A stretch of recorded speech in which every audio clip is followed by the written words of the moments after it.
Ibu dengar nggak? Dengar ya, Ibu? Ada, Pak? Di situ ada? Oh, ya, sudah. Oke, sekarang saya lanjutkan menginjak OBE atau Outcome Based Curriculum atau Outcome Based Education ya. Nah, kalau kita perhatikan Bapak Ibu sekalian bahwa di dalam OBE itu sendiri, kalau kita perhatikan di sini karena is the education process that focus at achieving certain specific concrete outcome, result oriented, ada knowledge, ability, and behavior. Berarti kalau Bapak Ibu melihat daripada Permendikbudristek Saintek nomor 39 itu sama dengan itu Bapak Ibu. Ya kan ya? Karena apa? Kita outcome-nya harus melihat dari ada knowledge berarti apa? Pengetahuan ya kan ya? Ability itu apa? Apa? Kemampuan atau kalau di tadi di Permendikbud Saintek 39 menjadi kemampuan dikaitkan dengan apa? Keterampilan. Ya kan skill kan ya? Kalau behavior dikaitkan dengan iya perilaku atau sikap. Ya sudah, ya itu tadi. Makanya dengan kita mengikuti Permendikti Saintek nomor 39 pasti OBE. Gitu loh Bapak Ibu. Ya. Nah, terus kemudian berikutnya, kalau kita perhatikan di sini bahwa kalau Bapak Ibu menerapkan OBE maka harus melakukan restrukturasi kurikulumnya termasuk asesmennya gitu ya Bapak Ibu ya. Nah, kita lihat lebih detail ini seperti ini kalau saya gambarkan ya. Sebentar, ini agak lama. Oke, ini Bapak Ibu ya. Kalau Bapak Ibu melakukan pendekatan OBE dalam kurikulum, maka kurikulumnya yang pertama dikembangkan berdasarkan learning outcome atau capaian pembelajaran lulusan. Nah, itu kita sebut dengan outcome based curriculum. Ya.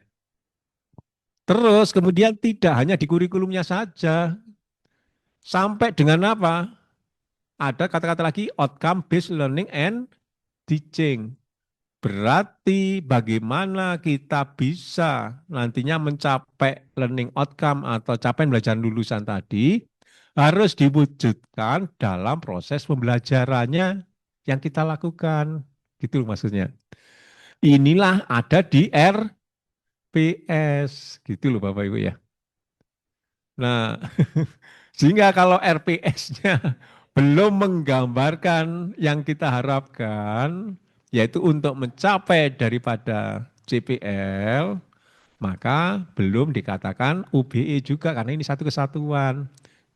Sekali lagi, pendekatan UBE menyangkut tiga ini soalnya Bapak Ibu. Tidak hanya UBC-nya saja, tapi juga sampai outcome based learning and teaching, kemudian dilanjutkan lagi outcome based assessment and evaluation atau orang itu sering mendirikan OBA itu loh Bapak Ibu ya. Biasanya OBE dan OBA kan gitu kan ya. Outcome based education dan outcome based assessmentnya. Nah, aslinya ini jadi kesatuan ya. Jadi satu kesatuan sehingga Bapak Ibu kalau sudah menerapkan tadi cara nyusun kurikulumnya sudah benar mengikuti memang dipakai dikembangkan dari CPL. Kemudian proses pembelajarannya juga sudah dirancang supaya mencapai CPL yang sudah ditetapkan. Baru yang terakhir, cara menilai, cara mengevaluasi juga harus mencerminkan UBE-nya tadi. Contohnya Bapak Ibu ya ekstrimnya kayak gini. Kalau di RPS Bapak Ibu banyak sekali ceramah dan tanya jawab, ya sudah jelas bukan UBE itu. Gitu kan ya.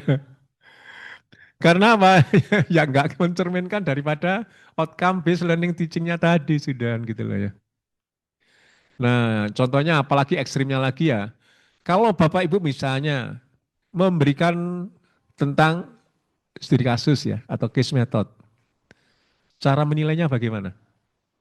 Cara assessmentnya bagaimana? Apakah sama dengan cuma multiple choice saja? Kan nggak bisa kan ya misalnya kayak gitu loh ya. Nah Atau juga nanti kalau kembali lagi ke outcome based learning and teaching misalnya gitu ya. Kalau Bapak Ibu sudah menggunakan terkait dengan studi kasus ya, pasti di dalam prosesnya kira-kira sama nggak dengan khususnya yang bukan studi kasus. Beda, nah itu maksudnya. Jadi Bapak Ibu harus bisa bedakan. Saya nggak tahu kalau di PDN diajari project base juga apa enggak? Ada project base. Ada misalnya. Karena di dalam saya nggak tahu di IKU Bapak Ibu apakah juga dituntut itu ya IKU, indikator kinerja utama. Bahwa pembelajaran kalau kami di negeri yang khusus untuk yang di bawah Komoditi Saintek ini harus minimal 50% dari mata kuliah yang kami ajarkan. Harus ada case method dan atau project. Itu Bapak Ibu. Nah, fungsinya apa? Sebetulnya untuk menekankan bahwa kita supaya melaksanakan OBE itu loh Bapak Ibu intinya. Nah, nanti kita lihat Bapak Ibu kalau nanti misalnya di Bapak Ibu ada contoh satu RPS nanti kita bisa lihat itu bisa menunjukkan OBE apa enggak gitu ya. Iya. Ini ya jelas ya Bapak ya. Penjaminan mutu nggak usah ini bagian udah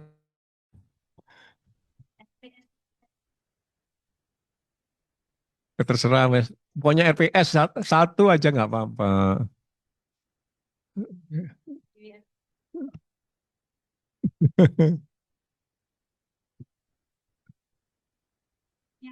Iya, nggak apa-apa.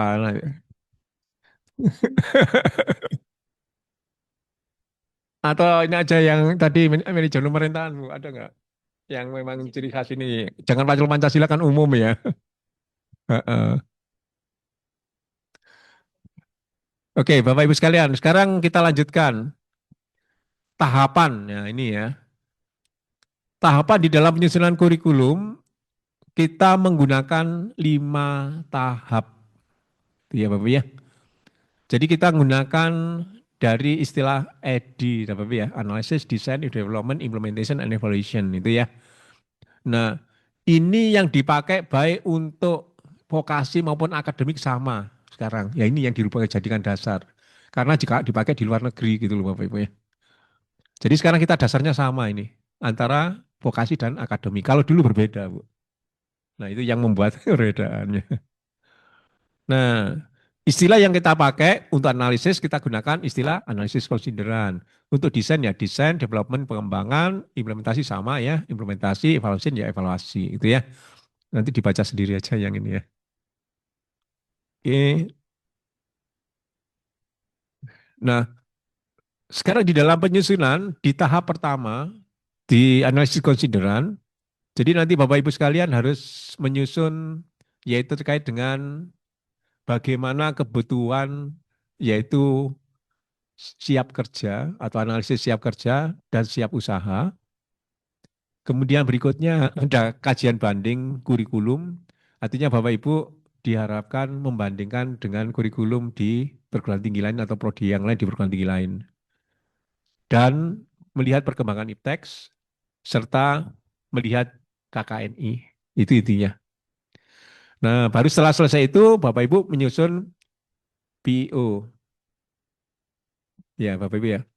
Program Education Objective. Atau ada juga yang pakai PPM ya. Nah, setelah itu baru nyusun profilnya. Setelah profil baru nyusun CPL. Intinya kayak gitu.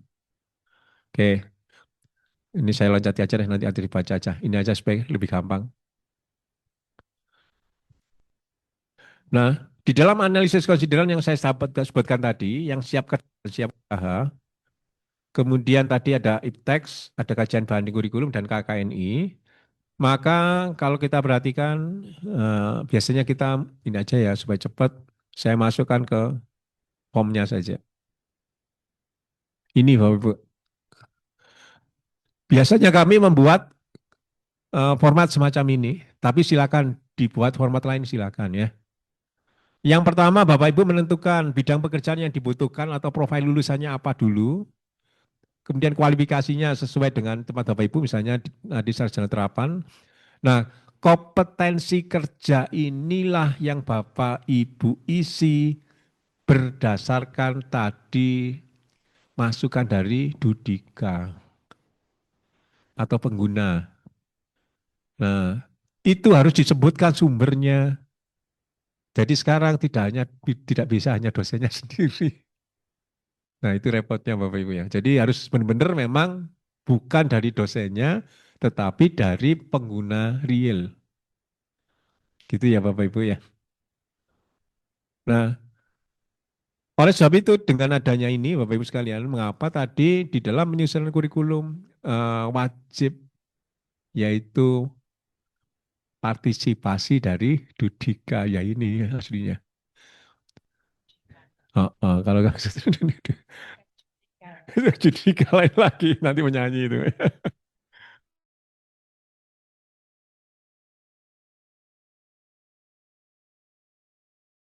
Sebagai contoh di sini yang paling banyak jadi apa Bu? Profilnya jadi apa? Selain cabang. Misalnya lurah gitu aja ya. Nah, untuk misalnya sebagai lurah atau kepala desa gitu ya. Kompetensi lurah Bu ya gitu. Yang di kota. Oh, yang lurah yang di kota, Ibu hanya mencetak yang di kota saja. Kalau desa itu ya lurah. Ya itu makanya. Tapi itu sebutan